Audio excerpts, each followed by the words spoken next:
Hi all very good morning. ಹೇಗಿದ್ದೀರಾ? ಎಲ್ಲ ಚೆನ್ನಾಗಿದ್ದೀರಾ ಅಂತ ಅಂದ್ಕೊಳ್ತಾ ಇವತ್ತಿನ ವ್ಲಾಗ್ ಸ್ಟಾರ್ಟ್ ಮಾಡೋಣ. ಇಲ್ಲಿ 6 ಮಂತ್ ಬೇಬಿನ ಅಂದರೆ 5.5 ಮಂತ್ಸ್ ಇವಾಗ ನನ್ನ ಮಗನಿಗೆ ಆ ಬೇಬಿನ ಇಟ್ಕೊಂಡು ಯಾವ ಥರ ಮನೆ ಕೆಲಸನೆಲ್ಲ ಕಂಪ್ಲೀಟ್ ಮಾಡ್ತೀನಿ, ಹೇಗಿರುತ್ತೆ ಡೈಲಿ ರೊಟೀನು ಅವನ ಜೊತೆ ಅಂತ ಇವತ್ತು ಈ ವಿಡಿಯೋದಲ್ಲಿ ನೋಡೋಣ.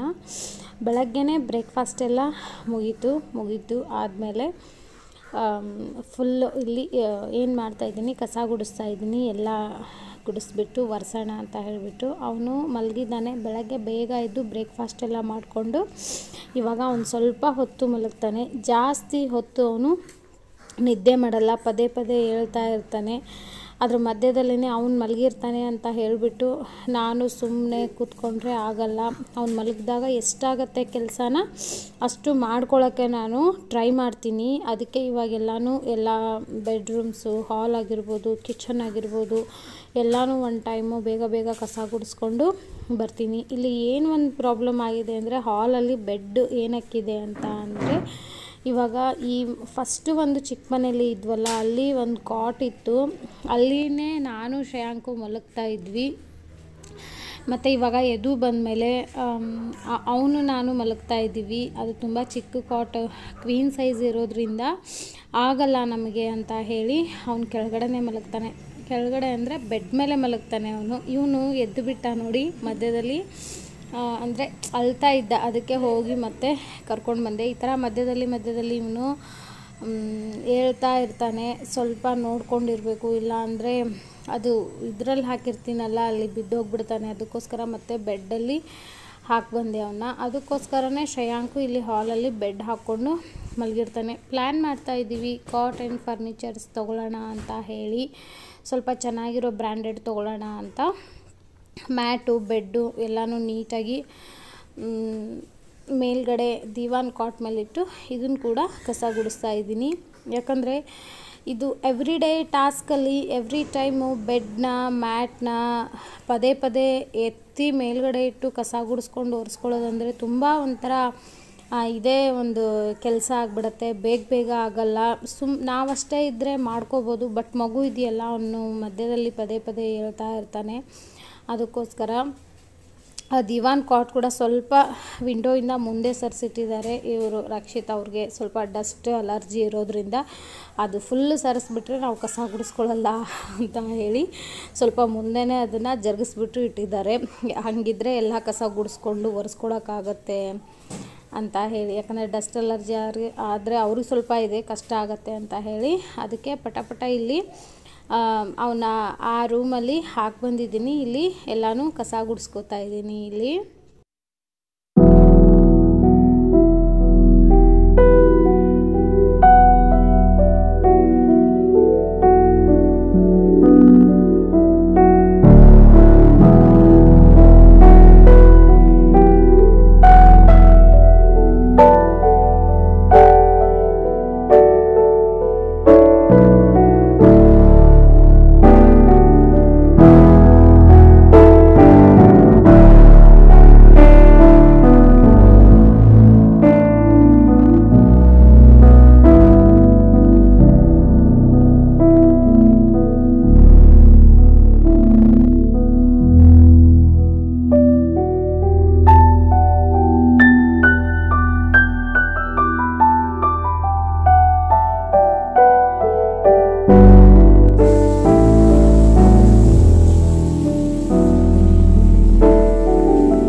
ಬೇಗ ಬೇಗ ಮಾಪಿಂಗ್ ಎಲ್ಲ ಮಾಡ್ಕೊಂಡ್ಬಿಟ್ಟು ಮಷಿನ್ಗೆ ಬಟ್ಟೆ ಹಾಕಿದ್ದೆ. ಅಲ್ಲಿ ಸ್ವಲ್ಪ ನೋಡೋಣ ಅಂತ, ಅಲ್ಲಿನೂ ಸ್ವಲ್ಪ ಹಿಂದ್ಗಡೆ ಸ್ಪೇಸ್ ಇದೆ, ಅಲ್ಲಿ ಕೂಡ ಸ್ವಲ್ಪ ಈ ಥರ ಒರೆಸ್ಕೊಂಡು ಬರೋಣ, ಇಲ್ಲಾಂದರೆ ಜಿರಳೆ ಆಗುತ್ತೆ, ಮತ್ತು ಸುಮ್ಮನೆ ಹಾಗೆ ಕ್ಲೋಸ್ ಮಾಡಿ ಬಿಟ್ಟರೆ ಚೆನ್ನಾಗಿ ಅನಿಸಲ್ಲ ಅಂತ ಹೇಳಿ ಅಲ್ಲಿನೂ ಕೂಡ ನೀಟಾಗಿ ಡೀಪ್ ಕ್ಲೀನ್ ಮಾಡ್ತಾಯಿದ್ದೀನಿ.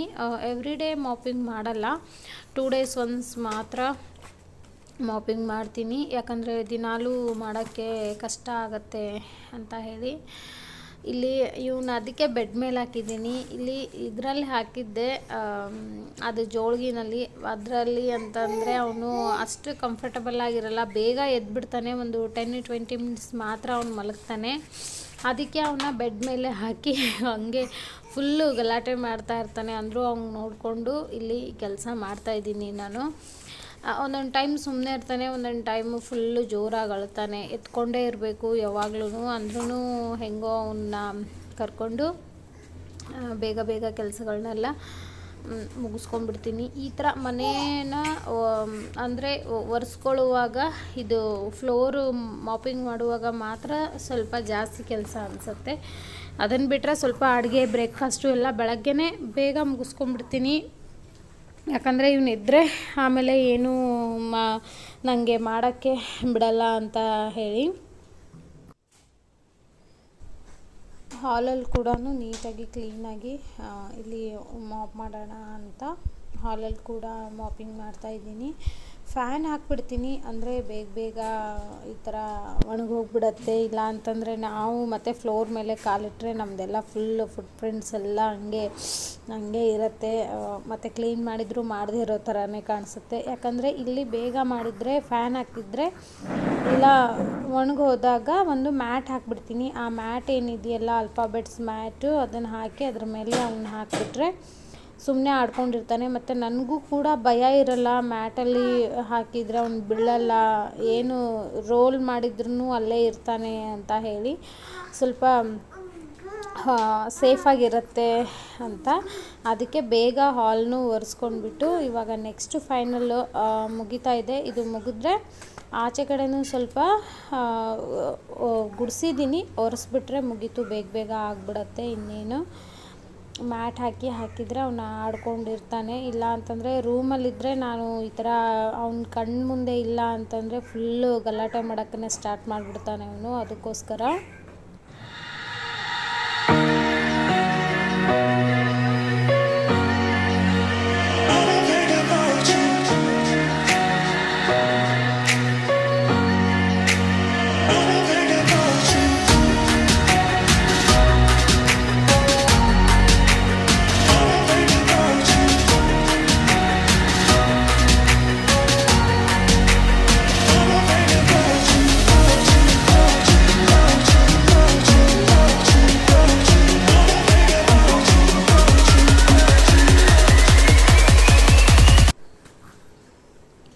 ಹೊರಗಡೆನೂ ಎಲ್ಲ ಈ ಥರ ಕ್ಲೀನ್ ಮಾಡಿ ಬಂದೆ. ಇವಾಗ ಮ್ಯಾಟ್ನ ಹಾಕ್ತಾಯಿದ್ದೀನಿ ಎಲ್ಲ ಕಡೆನೂ, ಬೆಡ್ರೂಮ್ಗೆ ಮತ್ತು ಹಾಲಲ್ಲಿ, ಆಚೆ ಕಡೆ ಕಿಚನಲ್ಲಿ ಎಲ್ಲನೂ 2 days ಒನ್ಸು ಮ್ಯಾಟ್ನೆಲ್ಲ ಈ ಥರ ಚೇಂಜ್ ಮಾಡ್ತೀನಿ ನಾನು. ಯಾಕೆ ಅಂತಂದರೆ ಡಸ್ಟ್ ಇರುತ್ತಲ್ವ, ಅದಕ್ಕೋಸ್ಕರ ನನಗೇನೋ ಮನೆ ಒರೆಸ್ದಾಗ ಫ್ರೆಶ್ ಆಗಿರೋ ಮ್ಯಾಟ್ನ ಹಾಕಿದ್ರೇ ಒಂಥರ ಚೆನ್ನಾಗಿರುತ್ತೆ ಅಂತ ನನಗೆ ಫೀಲ್ ಆಗುತ್ತೆ. ಅದಕ್ಕೋಸ್ಕರ ನಾನು ಅದಕ್ಕೆ ಜಾಸ್ತಿ ಮ್ಯಾಟ್ನ ಇಟ್ಕೊಂಡಿದ್ದೀನಿ. 2 days ಒನ್ಸು ಮಷಿನಿಗೂ ಮ್ಯಾಟ್ ಒಟ್ಟಿಗೆ ಸೇರಿಸಿ ಹಾಕ್ಬಿಡ್ತೀನಿ. ಮೊದಲೆಲ್ಲ ಕಡಿಮೆ ಇತ್ತು, ಕೈಯಿಂದ ವಾಶ್ ಮಾಡ್ಕೊಂಡು ಕೂರ್ತಾಯಿದ್ದೆ. ಇವರು ನಿನಗಾಗಲ್ಲ, ಇನ್ನೊಂದು ಸ್ವಲ್ಪ ಜಾಸ್ತಿ ಇದು ಮಾಡಿಬಿಡು, 2 ಪೇರ್ ಇಟ್ಕೊ, 1 ಪೇರ್ ಹಾಕಿದರೆ ಇನ್ನೊಂದು ಸೆಟ್ ಆಫ್ ಪೇರ್ನ ಮಷಿನ್ಗೆ ಹಾಕಿ ವಾಶ್ ಮಾಡೋಕ್ಕೆ ಬರುತ್ತೆ. ಈ ಥರ ಮಾಡ್ಕೊಂಡು ಕೂತ್ಕೊಂಡ್ರೆ ಕಷ್ಟ ಆಗುತ್ತೆ, ಮಗು ಇದೆಯಲ್ಲ, ಮಷಿನ್ ಇದೆ, ಏನಕ್ಕೆ ಕೈಯಿಂದ ವಾಶ್ ಮಾಡಿಕೊಂಡು ಕೂರ್ತೀಯ ಅಂತ ಹೇಳಿದರು. ಅದಕ್ಕೋಸ್ಕರ ಮತ್ತೆ ಜಾಸ್ತಿ ಆನ್ಲೈನಲ್ಲೇ ಆರ್ಡರ್ ಮಾಡಿ ಇವಾಗ ಒಂದು ಟೈಮು ಹಾಕಿದ ಮ್ಯಾಟ್ನ ಮತ್ತೆ ಒರೆಸಿ ಗುಡಿಸ್ಕೊಂಡಾಗ ಅದನ್ನೆಲ್ಲ ಮಷಿನ್ಗೆ ಹಾಕಿಬಿಟ್ಟು ಇನ್ನೊಂದು ಸೆಟ್ ಆಫ್ ಮ್ಯಾಟ್ನ ಎಲ್ಲ ಕಡೆನೂ ಹಾಕ್ತೀನಿ. ಜಾಸ್ತಿ ಮ್ಯಾಟ್ನ ಯೂಸ್ ಮಾಡ್ತೀನಿ.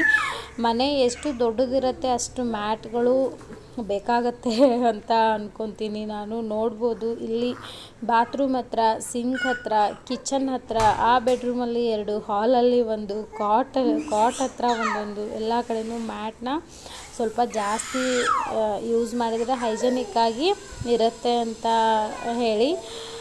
ಕೇಳಿಸ್ತಾ ಇರ್ಬೋದು ನಿಮಗೆ ಎಷ್ಟು ಗಲಾಟೆ ಮಾಡ್ತಾ ಇದ್ದಾನೆ ಇವನು ಅಂತ ಹೇಳಿ. ಯಾಕೆ ಅಂತಂದರೆ ಅವನು ಒಬ್ಬನೇ ಆದರೆ ಇಷ್ಟು ಗಲಾಟೆ ಮಾಡ್ತಾನೆ.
ಇವನಿಗೆ ಸ್ವಲ್ಪ ನೋಡಿಬಿಟ್ಟು ಅವನ್ನ ಬೀಳದೇ ಇರೋ ಥರ ಅಕ್ಕಪಕ್ಕದಲ್ಲಿ ಸ್ವಲ್ಪ ಪಿಲ್ಲೋನ ಇಟ್ಟು ನಾನು ಮತ್ತೆ ಕೆಲಸ ಸ್ಟಾರ್ಟ್ ಮಾಡ್ತಾ ಇದ್ದೀನಿ. 1 ರೌಂಡ್ ಹಾಕಿದ್ದೆ ವಾಷಿಂಗ್ ಮಿಷಿನ್ಗೆ ಬಟ್ಟೆನ, ಅದೆಲ್ಲ ಕ್ಲೀನಾಗಿತ್ತು. ಅದನ್ನು ತೆಗೆದ್ಬಿಟ್ಟು ಇನ್ನೊಂದು ರೌಂಡ್ ಹಾಕೋಣ ಅಂತ ಎಲ್ಲ ಬಟ್ಟೆನ ತೆಗೆದು, ಬಿಸಿಲಿದೆಯಲ್ವ ಚೆನ್ನಾಗಿ ಹೊರಗಡೆ ಒಣಕೊಳ್ಳುತ್ತೆ, ಹಾಕೋಣ ಅಂತ ಅದನ್ನೆಲ್ಲ ತೆಗೆದು ಮತ್ತೆ ಇನ್ನೊಂದು ಲೋಡು ಹಾಕ್ತಾಯಿದ್ದೀನಿ.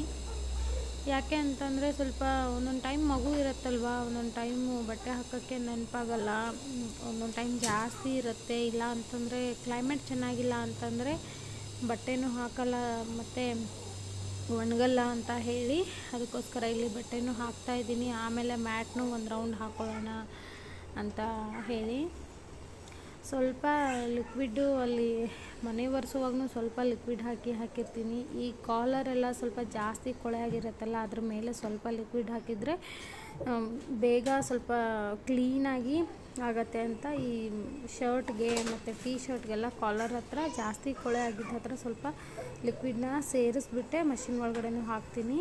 ಇಲ್ಲಿನೂ ಹಾಕಿರ್ತೀನಿ, ಬಟ್ ಅಲ್ಲೇ ಹಾಕಿದ್ರೂ ಬೇಗ ಸ್ವಲ್ಪ ಕ್ಲೀನ್ ಆಗುತ್ತೆ. ಇಲ್ಲ ಅಂತಂದರೆ ಕಾಲರಲ್ಲಿ ಹಾಗಂಗೆ ಇರುತ್ತೆ. ಒಬ್ಬೊಬ್ಬರು ಈ ಥರ ಪೌಡ್ರ್ ಹಾಕ್ಬಿಟ್ಟು ಬ್ರಷ್ ಮಾಡಿ ಹಾಕ್ತಾರೆ. ನಾನು ಆ ಥರ ಹಾಕಲ್ಲ, ಸುಮ್ಮನೆ ಎಲ್ಲಿ ಜಾಸ್ತಿ ಇದಾಗಿರುತ್ತೆ, ಕೊಳೆ ಆಗಿರುತ್ತೆ ಅಲ್ಲಿ ಮಾತ್ರ ಲಿಕ್ವಿಡ್ ಹಾಕಿರ್ತೀನಿ. ಸುಮ್ಮನೆ ಇರಲಿಲ್ಲ, ಫುಲ್ ಅಳ್ತಾಯಿದ್ದ, ಅದಕ್ಕೆ ಎತ್ಕೊಂಡು ಬಂದೆ ಇನ್ನು.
ಆಚೆ ಕಡೆ ಎಲ್ಲ ಸ್ವಲ್ಪ ಬಟ್ಟೆ ಇತ್ತಲ್ಲ, ಫಸ್ಟು ನಿನ್ನೆದು ಅದನ್ನೆಲ್ಲ ತೆಗೆದುಬಿಟ್ಟು ಫೋಲ್ಡ್ ಮಾಡಿಡೋಣ ಅಂತ ಎಲ್ಲ ತೆಗಿತಾ ಇದ್ದೀನಿ. ಯಾಕಂತಂದರೆ ಇವಾಗ ವಾಶ್ ಆಗಿರೋ ಬಟ್ಟೆನ ಹಾಕೋಕ್ಕಾಗತ್ತೆ ಅಂತ ಹೇಳಿ ಬೇಗ ಬೇಗ ತೆಗೆದು ಅದನ್ನ ಒಳಗಡೆ ಇಟ್ಟು ಆಮೇಲೆ ಇದನ್ನು ಹಾಕೋಣ ಅಂತ.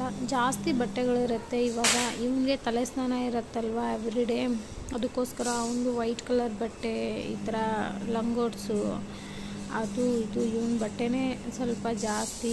ಮತ್ತು ಕ್ಲೀನಿಂಗಿಗೋಸ್ಕರ ಯೂಸ್ ಮಾಡಿರ್ತೀವಲ್ಲ ಅದು ಕೂಡ ಇರುತ್ತೆ.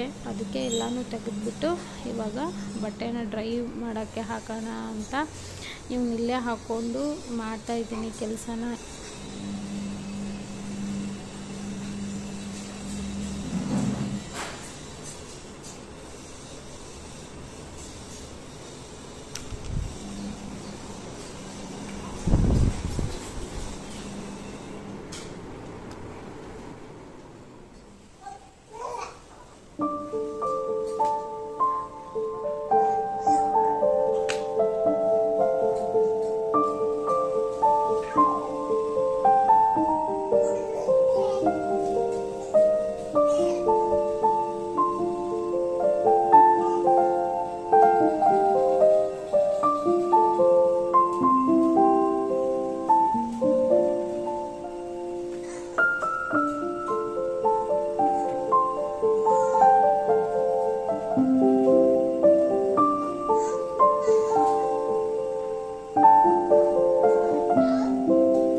ಸ್ವಲ್ಪ ಟೀ ಮಾಡ್ಕೊಳ್ಳೋಣ ಅಂತ ಕಿಚನಿಗೆ ಬಂದೆ. ಇವ್ನು ಎತ್ಕೊಂಡೆ ಟೀ ಮಾಡ್ಕೊಳ್ಳೋಣ, ಇಲ್ಲ ಅಂತಂದರೆ ಇವನು ಸುಮ್ಮನೆ ಇರಲ್ಲ ಅಂತ ಹೇಳಿ ಸ್ವಲ್ಪ ಹೊತ್ತು ಎತ್ಕೊಂಡು ಅವನ್ನ ಮಾತಾಡಿಸಿದ್ರೆ ಅವನಿಗೂ ಸ್ವಲ್ಪ ನನ್ನ ಬಗ್ಗೆನೂ ಕೇರ್ ಮಾಡ್ತಾ ಇದ್ದಾರೆ ಅಂತ ಅನ್ಸತ್ತೇನೋ, ಅದಕ್ಕೋಸ್ಕರ ಅವನು ಆ ಥರ ಮಾಡ್ತಾನೆ.